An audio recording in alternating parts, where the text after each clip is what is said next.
मैं अपने तालिबे इल्मों को खुशामदीद कहती हूँ आज की क्लास में।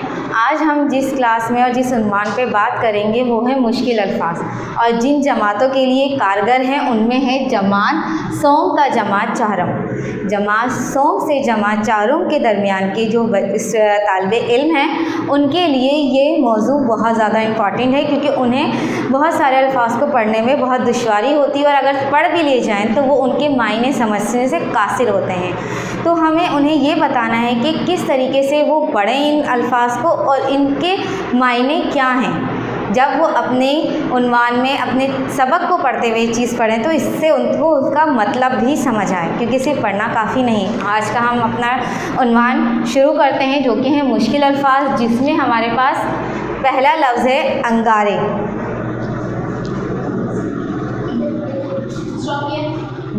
पहला अल्फाज हमारे पास मौजूद है अंगारे।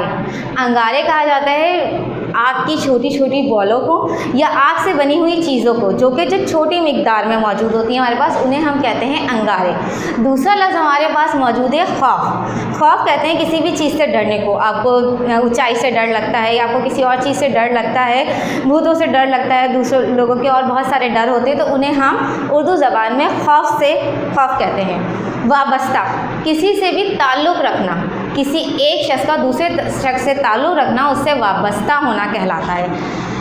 चौथा लफ्ज़ हमारे पास मौजूद है परवान। परवान कहते हैं किसी भी चीज़ को चढ़ाई देना, किसी भी चीज़ को बढ़ावा देना, किसी भी चीज़ को ऊपर पहुंचा देना। ठीक है, तो इस लफ्ज़ को हम कहते हैं परवान। परवान के बाद हमारे पास लफ्ज़ मौजूद है अजीम। किसी भी शख्स का बड़ा होना, और बड़ा होने से मुराद कोई बहुत लंबा चौड़ा ये नहीं, किसी का भी इखलाक में बड़ा होना उसे अजीम बनाता है। तो अजीम के मायने हैं बड़ा होना, लेकिन आपके इखलाक के ज़ुमरे में आता है। ये नहीं कि आप अपने कद के लिए कह दें कि आप बहुत अजीम हैं, नहीं, ये आप कहेंगे अपने किरदार को लेकर। बाकी हमारे पास वर्ड है फ़रिश्ते।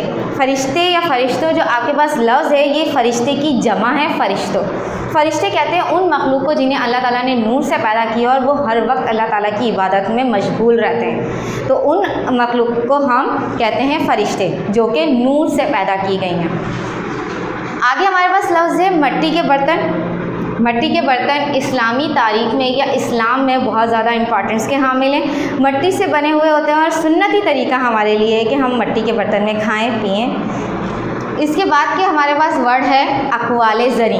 अक़वाले ज़री तमाम वो अल्फाज जो आप किसी को नसीहत के लिए बोलते हैं या वो अल्फाज जो आपको आपकी मंजिल तक पहुंचाने में बहुत कारगर साबित होते हैं, वो अल्फाज जो कि आपकी हिम्मत बढ़ाते हैं, उन सारे अल्फाज को, उन सारे जुमलों को अक़वाले ज़री कहा जाता है। मतलब वो अल्फाज जो कि आपको सुनहरी अल्फाज में लिखे जाएँ या सुनहरी हुरूफ से लिखे जाते हैं, जो कि आपको आगे बढ़ने में मदद देते हैं।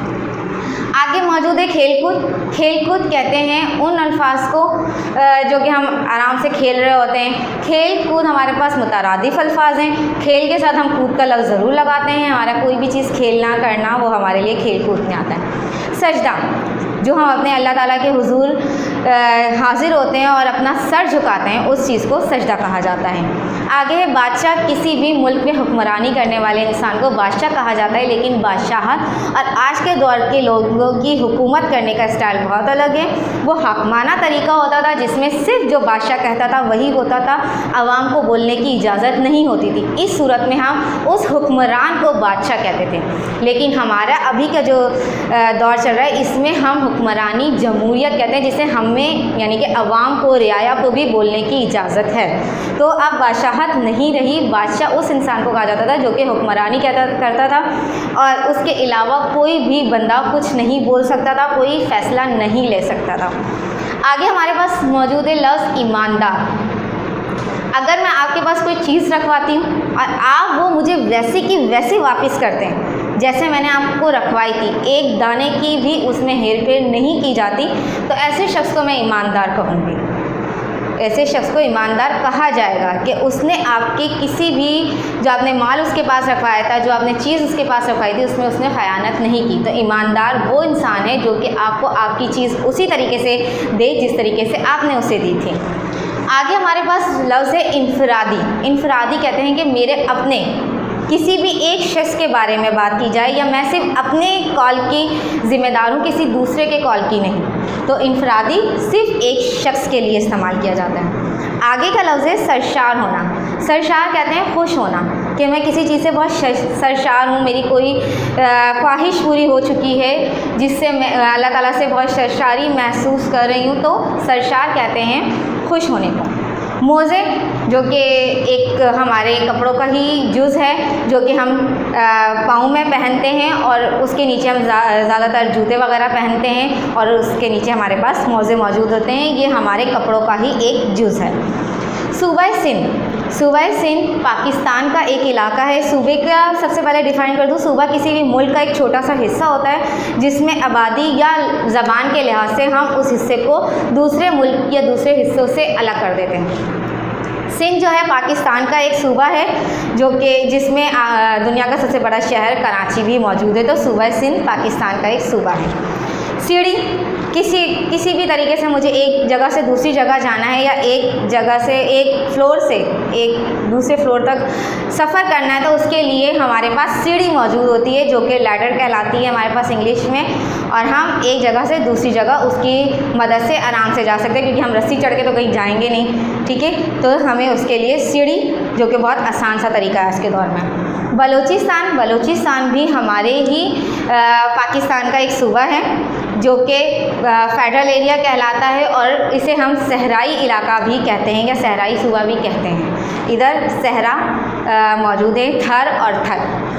आगे हमारे पास मौजूद है खुद पसंद। खुद पसंद वो इंसान होता है जो कि सिर्फ अपनी मैं में रहता है। वो ये समझता है कि सिर्फ जो मैं कर रहा हूँ वही ठीक है, बाकी पूरी दुनिया गलत। तो खुद पसंद इंसान बहुत ख़तरनाक भी हो सकते हैं, क्योंकि उन्हें सिर्फ ये लगता है कि वो ठीक है इस दुनिया में या उनकी चीज़ ठीक है, बाकी पूरी दुनिया गलत।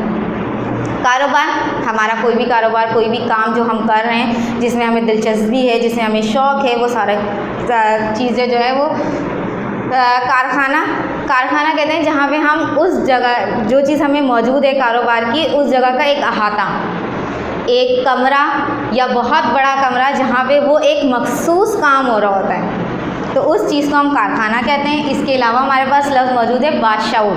बाशऊर कहते हैं पढ़े लिखे लोग को, पढ़े लिखे इंसान को, या उस इंसान को जो आपको एक अच्छा मशवरा दे। ज़रूरी नहीं कि पढ़ा लिखा बंदा आपको मशवरा नहीं दे सकता। एक बाशऊर बंदा पढ़ा लिखा ना भी हो, वो अपनी ज़िम्मेदारियों को समझता हो, तो हम उसे बाशऊर कहते हैं, जो अपनी ज़िम्मेदारियों को समझते हुए आपको अच्छे मशवरे प्रोवाइड करे। या हम ये कह सकते हैं कि जब मैं एक ज़िम्मेदार शहरी हूँ अपने पाकिस्तान की या अपने मुल्क की, तो मुझे बाशऊरी तरीके से अपने मुल्क के हालात को देखना है। हर बात में मुझे सिर्फ हुकूमत को ब्लेम नहीं करना, मुझे अपने आप को भी देखना है। तो ये मेरी बाशऊरी है, मैं जानती हूँ कि मेरा शऊर क्या है और मुझे किस तरीके से आगे लेके चलना उस चीज़ को। कमतर, किसी को भी अपने से कम जानना कि मुझसे तो ज़्यादा कोई कर ही नहीं सकता, मैं हर बंदे को अपने आगे हकीर जानूँ, छोटा समझूँ, तो उसे मैं कमतर कहूँगी। आगे है हुनर आपके अंदर की सलाहियत, कि आप अपने अंदर कितनी सलाहियत रखते हैं, आप अपने आप को कितना प्रोवाइड कर सकते हैं। इसके अलावा हमारे पास लफ्ज़ मौजूद है पस्त। पस्त कहते हैं नीचे को, कि कोई भी चीज़ ख़राब हो जाए तो हम उसे भी पस्त कह सकते हैं, लेकिन ज़्यादातर हम इसे मायनों में लेते हैं नीचे, किसी भी चीज़ को नीचे गिरा देना, पस्त कर देना। अच्छा जी, इसके बाद हमारे पास लफ्ज़ मौजूद है धूप की तपिश। धूप की गर्मी, तपिश कहते हैं गर्मी को, और धूप कहते हैं जो सूरज से जो किरणें हमारे ज़मीन तक निकल रही हैं, वो हमारे पास धूप की कहलाती हैं। फलक कहते हैं आसमान को। मौसमों का बदलना, मौसम आपको पता है सर्दी, गर्मी, ख़िज़ा, बहार, और एक पूरे तरीक़े कार के साथ हमारी ये दुनिया चल रही है, जिसमें एक वक्त में सर्दी, एक वक्त में गर्मी, एक वक्त में ख़िज़ा और एक वक्त में बहार आती है। तो ये हमारे पास मौसमों का बदलना है। इसके अलावा कारोबार का ठप होना। कारोबार आपको बताया जा चुका है, कारोबार वो चीज़ जिसमें आपको दिलचस्पी है या जो काम आप कर रहे हैं, और ठप होना किसी भी चीज़ का बंद हो जाना अचानक से, तो हम कहते हैं कि कारोबार ठप हो गया है, ठीक है, कि उसमें आप कोई काम नहीं है या आपको फ़ायदा मुयस्सर नहीं है उसमें, तो उसे हम कहते हैं कारोबार का ठप हो जाना। मुअल्लिम, जो भी इंसान आपको जो कुछ भी सिखा रहा है वो आपका मौल्लिम है, आपका बताने वाला है, आपको सिखाने वाला है, या आपका उस्ताद है। उस इंसान को बेशक वो आपको एक लफ्ज़ सिखाता है, बेशक वो आपको पूरी ज़िंदगी का सबक दे देता है, वो आपके लिए मौल्लिम है। मौल्लिम के लिए हम सबसे अच्छी मिसाल लेते हैं हज़रत मोहम्मद सल्लल्लाहु अलैहि वसल्लम। वो पूरी दुनिया के लिए मौल्लिम बना के भेजे गए और सिर्फ ना दुनिया के लिए, दोनों जहानों के लिए मौल्लिम बना के भेजे गए। खुदा की मेहरबानी आप सबको पता है कि कहा जाता है जो अल्लाह ताला हम पे रहमतें करम नवाजे, जो हमें वो सब कुछ प्रोवाइड करा है, वो उसकी मेहरबानी है, जिसके लिए हमें उसका शुक्रिया अदा करना चाहिए। तो ये हमारे पास कहलाती है खुदा की मेहरबानी। इस तालिब इल्मों, अब आपसे ये गुजारिश की जाती है कि आप लोग अपनी उर्दू की कॉपीज़ को निकालें और उसमें आप मिड टर्म का टाइटल पेज बनाइए, इंडेक्स बनाइए, इंडेक्स के बाद अपने चैप्टर का टाइटल पेज बनाइए, पहले चैप्टर का, और उसके बाद आप ये मुश्किल अल्फाज लिखना स्टार्ट करें, क्योंकि ये आपका होमवर्क भी है। और इसी तरीके से जब आपकी क्लासेस स्टार्ट हो जाएंगी तो आपसे सुने जाएंगे। तो आप अपने इस तमाम की तमाम काम को मुकम्मल रखिए। शुक्रिया।